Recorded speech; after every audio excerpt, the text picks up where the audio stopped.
Welcome to WonderWorks series Saturdays in Space. If you missed part 1, please make sure you go check it out as it includes an important introduction.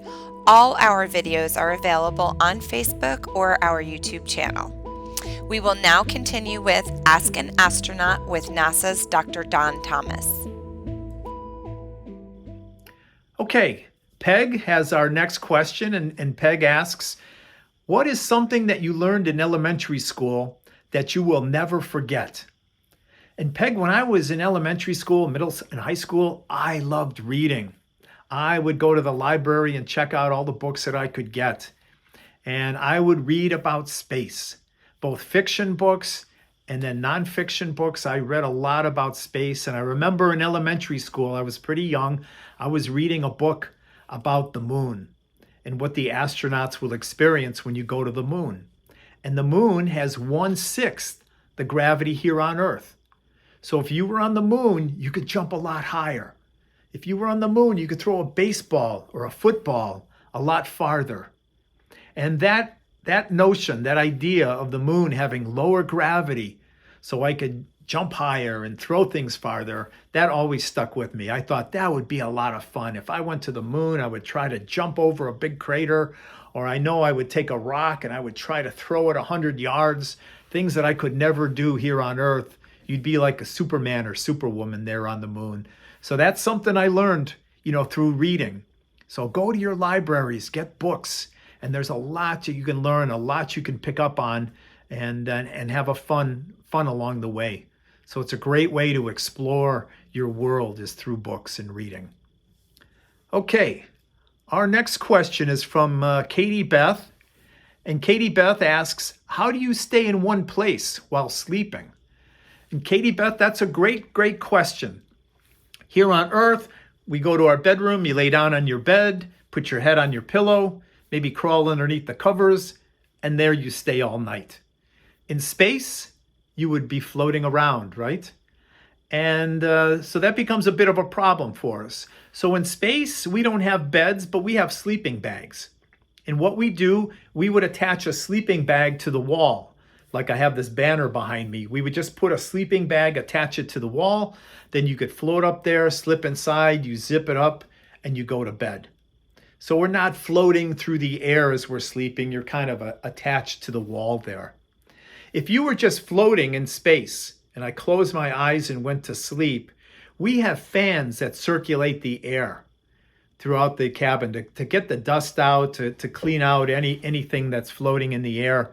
So if you were just floating in the air and you went to sleep, slowly these air currents would move you through the shuttle to the air intake area. And slowly you'd go up there, maybe bump your head and you'd wake up. And along the way, you may be bumping into other people as well. So in space, we just take a sleeping bag, attach it to the wall. Most of the astronauts, at least one night, they'll take their sleeping bag and put it up on the ceiling, just so they can come back to Earth at the end of the mission and tell their friends, one day I slept up on the ceiling. And you're telling the truth, right? Yeah, kind of. Okay. So that's how we stay in place, just being zipped up inside to a sleeping bag that's kind of attached to the wall there. Okay, our next question is from Shannon. And Shannon wants to know, do astronauts play any games during their downtime? And if so, which ones? Now, when I was flying in space, this is 27 years ago, we didn't have much games, electronic games like are so popular today. And we didn't have much time to be playing games in space. On a space shuttle mission, they were like a week to 2 weeks long, and they just packed our schedule. So we were up there to work, and then we'd get back down to Earth.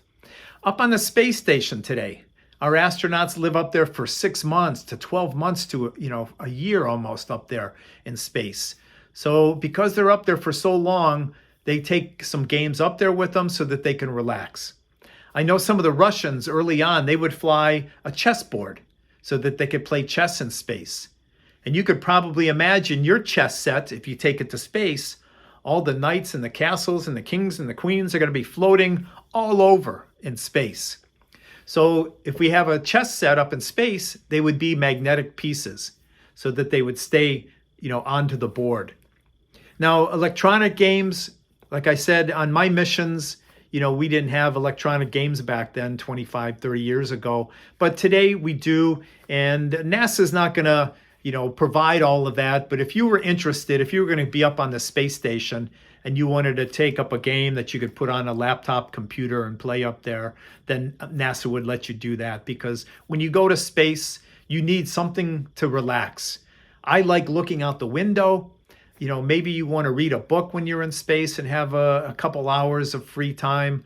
But if you enjoy gaming, if that's how you relax, maybe after a long day at school and after you do your homework, you just spend a little bit of time gaming, then if that's your way of relaxing, then I'm sure that would be, you'd be available to do that up in space. So do astronauts play any games? Yeah, I don't know which ones, whatever their favorite ones would be, they could take it up there with them. And Wes wants to know, can you play games in space?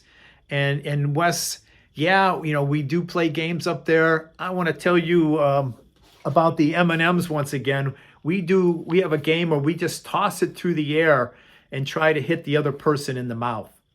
Now, Wes, if I was going to take one of these M&Ms and toss it to you here on Earth, I would throw it up in the air. It would go up near the ceiling, come back down. And if I was really good, I could pop you in the mouth with that. In space, if I put that arc on it, it would hit the ceiling and bounce all over. So in space, we don't put an arc on it like when we throw a baseball or a football. In space and you want to toss an M&M, you got to toss it in a perfectly straight line. So you aim for somebody's mouth, and if you're really good, it goes perfect straight line and you can pop them in the mouth. So we play games tossing these around. We also had a game we like to play catch in space. I know many of you like and enjoy playing catch after school. Astronauts like to play catch, but you probably use a football, a baseball, something like that, but we don't have that in space. So what we'll do to play catch, we have one of the astronauts will tuck themselves into a little ball, and then two of us can play catch with that individual. And that is really funny to watch, two astronauts playing catch with another astronauts back and forth. So we do some games with a little bit of joking around up there. We don't have a lot of time for gaming up there, for really playing in space. We're really up there to work, especially on the space shuttle. Our missions were short, so we had a lot of work we wanted to accomplish. But everybody's got to relax and unwind a little bit. And you figure out, like, what do you enjoy the most to unwind? What game or what activity would you like to do? Our next question is from Mrs. Boss, who asks, how do you brush your teeth in space? Now, in space, we brush our teeth just like we do here on Earth. We have a toothbrush that will fly, that'll have a little bit of Velcro on it so we can stick it to the wall to keep it from floating around. And then we would just have normal toothpaste. And I would put the toothpaste on the bristles of the toothbrush. And because the toothpaste is a little wet and kind of sticky, it'll stick to the bristles. Some people think you put the toothpaste on there and it's just going to float all over, but it doesn't. It sticks to the toothbrush. And then typically I would squirt a little water in my mouth and then brush my teeth, just like we would here on Earth. Now, a funny thing happened to me on my third mission. And on that flight, we had one of the rookies, one of the astronauts who were flying the very first time. And this astronaut came up to me the first day of the mission. And their mouth was full of toothpaste, and they're holding their toothbrush. And this person said to me, what do I do with this? And they were saying, what do I do with this? And in all the training, getting ready for our mission, which lasted, 4 years of training or so, somehow it had fallen through the cracks of, how do you brush your teeth in space? When you have a mouth full of toothpaste, what do you do with it? We don't have a sink in space like you have here on Earth, right? So what do you do with the toothpaste? And I explained to my crew member there, I said, there's two options. The first thing, you can swallow the toothpaste, get a squirt of water in your mouth, rinse it around and swallow that. That's one option. The second option is you can spit your toothpaste into a towel. Now, NASA gives us one clean towel every day in space. They're small, like dish towels. But you get one towel every day. I said, if you spit into your towel, then you got a nasty towel there and you got to deal with that somehow. So I said, I would recommend just swallow the toothpaste. That's all we can do because we don't have a sink. There's no place to spit the toothpaste like we're so used to doing here on Earth. My crew member didn't like either option, but ended up just swallowing the toothpaste, which is what most astronauts do. And it's just kind of funny in all the training and all the preparation for our flight to space that had somehow fallen through the cracks there. But we brush our teeth just like we do here. The only difference is we don't have a sink to spit the toothpaste in. All you can do is really swallow that, take a drink of water, rinse it around a little bit, and then swallow that as well. So that's how we brush our teeth in space. Thank you for joining Saturdays in Space. We appreciate all the teachers and students that sent in their amazing questions. We hope to see you next week. Make sure you give us a follow, a like, and a share so you don't miss out on more videos and a chance to win free WonderWorks tickets.